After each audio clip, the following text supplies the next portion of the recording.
रूही सुकून को पूरे घर में ढूंढ रही होती है। हर कमरे में जाकर उसका नाम पुकारती है, लेकिन सुकून कहीं नहीं मिलती। थकी हुई रूही सोचती है कि शायद सुकून अपने कमरे में होगी। वो उसके लिए चाय लेकर उसके कमरे में जाती है, लेकिन जैसे ही दरवाजा खोलती है उसे वहां का माहौल कुछ अजीब सा लगता है। कमरे में हल्की सी ठंडी हवा बह रही होती है और दीवार पर टंगी पेंटिंग धीरे धीरे हिल रही होती है। तभी उसे सुकून की धीमी सी आवाज सुनाई देती है, मुझे इस तस्वीर में वापस जाना होगा, वरना मेरी आत्मा जल जाएगी। रूही डर जाती है और धीरे से कमरे में कदम बढ़ाती है, लेकिन इससे पहले कि वो कुछ समझे, सुकून उस पेंटिंग को दीवार से उतार लेती है, उसे एक पुराने बक्से में रख देती है और फिर बक्सा खोलकर उसके अंदर चली जाती है। रूही के कमरे में आने तक कमरा बिल्कुल खाली हो चुका होता है।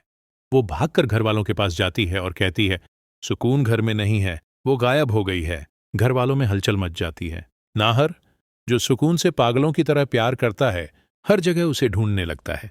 कमरे, बगीचा, छत, लेकिन सुकून कहीं नहीं मिलती।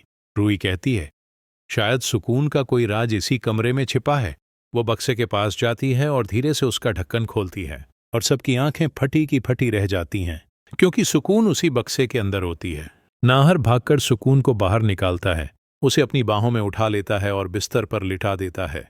सभी घरवाले हैरान हैं कि आखिर ये हुआ कैसे, लेकिन सुकून, वो वही कपटी, वही चालाक औरत, वो सबके सामने चुप रहती है, अपना राज छिपा लेती है और नाहर को कसकर गले लगा लेती है। रूही ये सब देख रही होती है। उसकी आंखों से आंसू रुक नहीं पाते। उसे समझ आ जाता है कि अब सुकून फिर से नाहर को अपने वश में ले चुकी है। अब सवाल ये है, क्या रूही नाहर को सुकून के जाल से बचा पाएगी या फिर नाहर हमेशा के लिए सुकून का बन जाएगा? तो प्लीज चैनल को सब्सक्राइब कर दीजिए। अब बस इंतजार है अगले एपिसोड का, जहां सुकून का राज और गहराई से खुलेगा और शायद रूही को अपने प्यार के लिए लड़ने की एक और वजह मिल जाएगी। मिलते हैं अगले वीडियो में।